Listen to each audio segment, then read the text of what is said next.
Hi, I'm Loli, and I'm so glad you are here. Today, I will be showing you how to make 3 beautiful floral spring DIYs on a budget. If you enjoy any of the projects in this video, make sure that you subscribe, comment, share, and like. And here we go with the first inspiration. I use 4 of these signs from Dollar Tree, and I'm going to paint them with 1 coat of this chiffon cream from Rust-Oleum. So guys, I lost the footage of the stuff in between here. Unfortunately, I had my SD card be corrupted and there was no way of me salvaging the footage. So I'm just going to explain what I did with this DIY. In the previous step, I showed you how I used the 4 houses from Dollar Tree and painted them with the chiffon cream from Rust-Oleum. And here, what I did was I took these letters. I got these letters from Family Dollar, and I painted them each with some of my black folk card, true black. And the M here, the M was a little bit too big to go in here. So what I did is I just took my snips and I cut the edges, trying to keep it as straight as possible. And I just shaved off some at each side of each one right here. And once I did that, I sanded the edges down to have them nice and smooth. And then I painted my letter. I painted my letter with the same black color. Here you see a little magnet. So what I did was I took different wood pieces from Dollar Tree. I took one of the eggs that come in a pack of 8 from Dollar Tree. And I took this package of wood cutouts from Dollar Tree. It comes this flower, this heart, and a star. So what I did is for the star, I painted it in white using my apple barrel acrylic white paint. And then I decoupaged this napkin from Dollar Tree to it and then sanded off the edges. And then I created this jute cord bow using some jute cord from Dollar Tree. And that's what I did for that one. But I also employed the heart and this flower. So here's the heart. For the heart, I used one of these pages from this booklet at Dollar Tree. I used this pink one right here. And I have painted my heart using my white acrylic paint from Apple Barrel. And once that dried, I used some of my Mod Podge from Dollar Tree, and I just glued on this paper to it. And I sanded off the excess paper to reveal a nice, clean, and crisp line here. And I added another jute cord bow to this piece as well. And I repeated the same thing with the flower as well. And the flower also came from the same packet at Dollar Tree. These are so stinking cute. These actually are true to the colors. I had gotten a couple other ones that the color just did not match really the actual paper in here. But this was the pattern that I used for the flower. And did the same thing, just sanded off the excess. And then I wanted something that was more Easter. So I used that egg cutout that I showed you earlier, and I covered it with this print right here from the same booklet. I just thought the colors were perfect for Easter, so that's why I decided to use that one. Look how cute that is. And I added a jute cord to this one as well.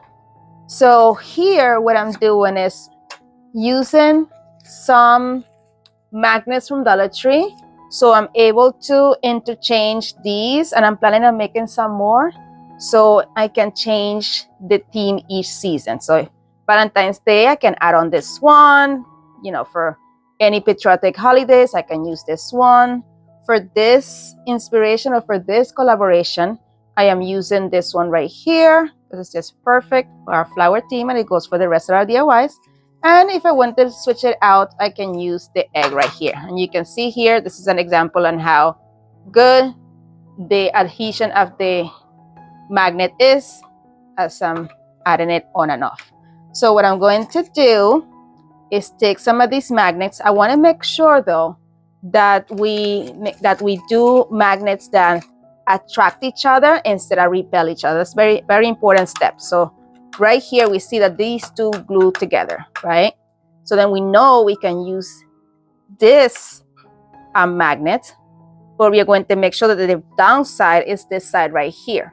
So what I'm going to do is add my hot glue onto this side here, and then add the heart to it. So in order to make sure that everything is centered, I'm going to press the magnet right on there. I want to make sure that no matter what I do, everything is centered correctly, regardless of how I interchange the pieces. So I'm going to start with my, let's do a star. Let's start with a star. So I'm going to add the hot glue to the magnet. Oh, my hot glue machine is not on. I thought it was. All right, I'll be back. All right, so guys, now my glue gun is working. So we're gonna go ahead and glue that magnet to, oh no, no. I forgot to remove the magnet. Oh man. You see? See what happens? We jumped the gun. We jumped the gun. I jumped the gun. All right, so let me take that off of there. So we have a nice adhesion from each one of the magnets. So I was thinking this magnet was here, but I moved it. I forgot. Now we now add that hot glue onto this magnet. And then we are going to go ahead and put our star as centered as possible onto it. And let it set in place. So it dries nicely before we pull it up. All right, so this is nicely adhered. So there it is. So we're going to keep putting our magnet on top of the other one. Make sure it has a nice adhesion. And then we glue it on. I'm going to repeat the same thing with all three. Let it sit for a couple minutes there just to make sure that it dries nicely. And then we are going to lift it up. Put it there to dry, and we are going to add this magnet right here. Boom, it works. Glue that one on, and to use a decent amount of glue. If you want it to be more secure and not use hot glue, you are more than welcome to use some E6000 or any other glue that has that kind of adhesion. I really wanted to try a carrot, so I took one of these carrots that come in a pack of 8 from Dollar Tree, and I'm going to stain it using my Waverly Antique Wax, and I did stain the front and the back of this piece. I took a piece of paper towel and wiped off the excess, and then I took pumpkin color from Waverly, and I'm going to do like a dry brush onto the body of the carrot. Here I'm just going, making sure that line is nice and crisp, and I do want some of that antique wax to peek through. Then I use this green color from Anita's. I got it at Ollie's for $2.99, guys. That big thing. I'm so happy. But anyway, I went over and with it at the top of the carrot, also making sure that that brown peeked through. And look how cute this turned out so far. So I took another little bow with jute cord, and I'm going to glue it right there in between the two colors. And we're going to go ahead and add a magnet as well. So we're taking off that one, and we're going to place another one. Always make sure that you glue on the right side. There's one side that repels and one side that attracts. So make sure that you put in the side that attracts onto your other one, add in the hot glue, and then glue on your carrot. And this is just to make sure that your piece is centered with the rest of the letters. Then I decided to add some more greenery to this. So I'm going to use some boxwood. I just took off the piece that connects with the stem, and I'm going to go ahead and do that with 2 pieces. I'm going to glue one of the pieces on the corners you see there. I'm using a nice amount of hot glue there. Setting the little stem on there, and then adding some Spanish moss on top of the glue right before it dries to cover up that stem piece as well. And I repeated the same thing on the other side.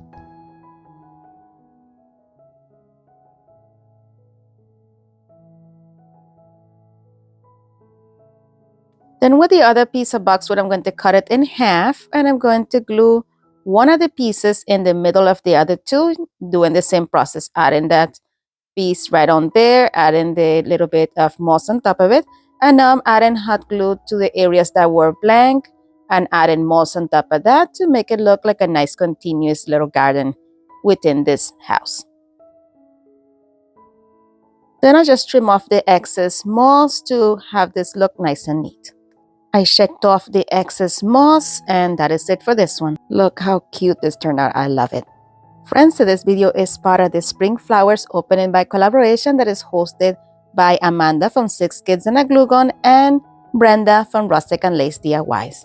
The links to the channels and to the playlist will be linked in the description box below and also pinned in the comments. Make sure that you head on over to their channels and to their playlist and show everyone some love. Alright, let's go down with the next inspiration. For this one, I'm going to use one of these bunnies from Dollar Tree, and I'm going to go ahead and remove that hanger that it came with. Once that's removed, I'm going to give it a nice coat with my chiffon cream from Rust-Oleum. Once it was completely dry, I'm going to take a Sharpie and I'm going to just go ahead and draw on my eyes. As you see there, I'm just doing like 2 little egg-shaped figures next to each other, trying to keep them as even and as equal as possible. Then I'm just going to do like a W form right here on the bottom. At first I was thinking that was going to be the mouth, but you'll see in a little while that I'm going to change it. So I wanted to use this marker first in case I needed to repaint anything. It will be easy to cover. And then here I'm adding some eyelashes to the eyes as well. Then I took this fuchsia or hot pink color from one of my Arteza paint pens, and I'm just adding some to that cardboard and using my fingers to dab it onto the piece. I'm just trying to give the little bunny some rosy cheeks.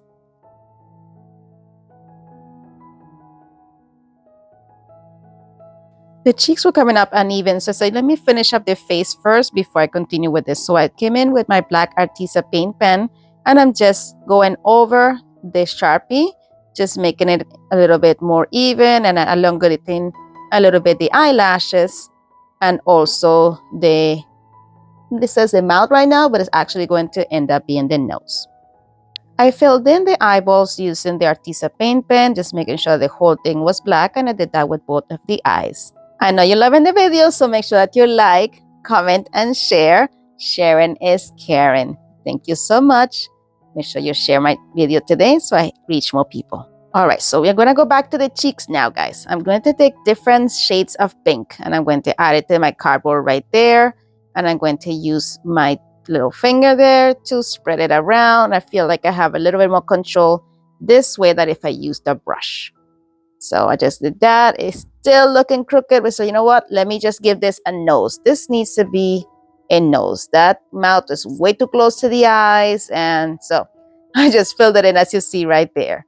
And then once I had it nicely formed, now I'm going to create the W out of the nose. I'm going to start from the middle, as you see right here, and I'm going to give it one little wing up that way and then another one on the other way. And now this looks a lot more symmetrical, and look how cute she's looking already. So here, I told you I wasn't giving up on the cheeks, so here I'm coming back in with the cheeks again. I'm trying to make it nice and round, and I want them to be even. So I wanted the face to be mostly there, so I had a better guide of how I needed to do it. So I liked how it turned out like that. So now here I'm using my black Arteza pen, and I'm just doing stitching all around the entire bunny. Friends, if you're still with me this far into the video, I appreciate you more than you will ever know. Thank you so much, and may God bless you always. Alright, so here I'm taking the back of a paintbrush and putting it into my white paint and just giving that 2 little dots to give it a little bit of light to those eyes. Then I took this piece of burlap fabric that I cut from a fabric roll from Dollar Tree, and I'm just going to place it there in the middle. But first, you know what? I said, you know what? It doesn't look like feet. Let's just give it some feet. So I did some ovals on all of those little areas there to give him the little feet. And then I did a bigger oval in the middle, trying to keep him symmetrical here. And I'm going to add like a lilac color to each one of those little pads that I did there. And I use my finger to blend it in some places. Now back to the burlap, I'm going to go ahead and glue it right on there. So I'm just putting a bead of hot glue through the top right there. I am letting that glue seep through the burlap fabric, just being very careful not to burn myself. And then we're going to be gluing the sides, as you see there, doing the same thing. Make sure that everything is nice and straight, and avoid that section where the glue is coming out of, because you will get burnt, and use your finger protectors. Then here, I wanted to cut off that excess piece because it was a little bit too long. And then I'm taking off some of the pieces of the burlap so I have some frayed edges. And then I'm going to fold it as you see there and glue it down. But I'm just going to glue the corners because I do want that top section to remain open. Then I took some of these rosemary bushes from Dollar Tree and I'm just removing little pieces off the stems. And I'm just arranging them into that pocket in different directions, just trying to make it look like wildflowers is growing, but the fabric was nice and tight, so there was no need for any hot glue. I'm just sticking them in between until I'm happy with how it's looking. I think I ended up adding about 5 to 6 pieces inside the little pocket. Then I took 2 pieces of this purple ribbon from Dollar Tree and created 2 little bows. And we're going to glue them right where the little holes are, where the hanger was. And I did that in both sides.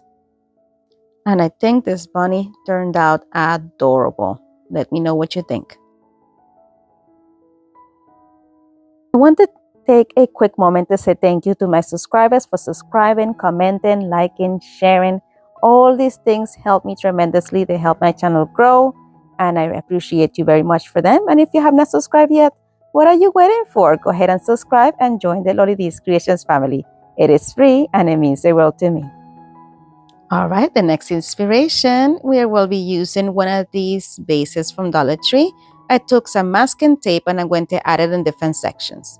So with masking tape, it was kind of easy to use to do this. However, I have seen other creators use the electrical tape. I did not have any, so I'm going to use this, and I like the adhesion that it had. So I'm just making sure here that everything is straight. Here, I wanted this part to not have any paint on it. So I'm going to put another piece over it. I didn't have any painter's tape. Otherwise, I would have used some painter's tape for this area. So I just work with what I had. So here I'm putting another piece of tape over that because I do want this section to remain clear. And then I'm going to take another piece and put it a little bit further up. So I'm able to make a little pinstripe.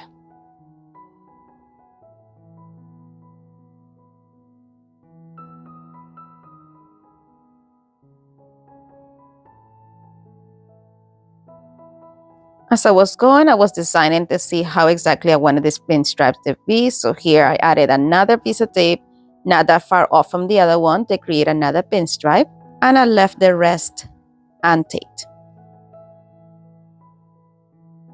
Then I took it outside and gave it a coat with this paint from Kryolan, but then I didn't like it, so I then came back with chiffon cream paint and I let it dry for a while. This was days, guys. I didn't remove the tape right away, but look how it came out. Some places were nice and crisp, some places were not, but nonetheless, it's satisfying to go ahead and peel off that tape. So I did that here. There were some areas in which I couldn't tell where the tape began. So as you can see here, I'm catching my tail trying to understand. I'm trying to figure that out. But I am loving the fact that the tape did not pull up any of the paint, especially since I left that tape on there for so long. But guys, here I realized that I painted the inside of my glass container. I was not very happy, but you know what? Everything has a solution. So I took some of this glue gun and I put it on my little sponge right there, and I am scratching off any of the sections that had a little bit of bleed, and that took care of it like a charm. The straight edge of the sponge was perfect to remove any excess, and I was able to see exactly where I was scraping. But I was being very careful not to scrape the glass as well. So this was really, really cool to do, and it was easy to do. And I was also able to do it on the inside, removing all that tape, and look how beautiful that turned out after I cleaned it off. Then I'm going to take this bundle of flowers that I got from the plus section at Dollar Tree for $3. I thought it was a steal because all I had to do was throw those flowers right into that vase. And I think this is beautiful and simple. So that is it for that one. Please tell me your thoughts, and here we go with the final reveal.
My friends, as always, thank you so much for watching. Be blessed, be a blessing, and craft responsibly. And if you would like to follow me on social media, here are my social media links. And don't forget to visit my friends in the playlist. And here are some suggestions that you are sure to enjoy. And you're more than welcome to binge away with this playlist as well. Thanks again so much for watching. You're amazing. Bye.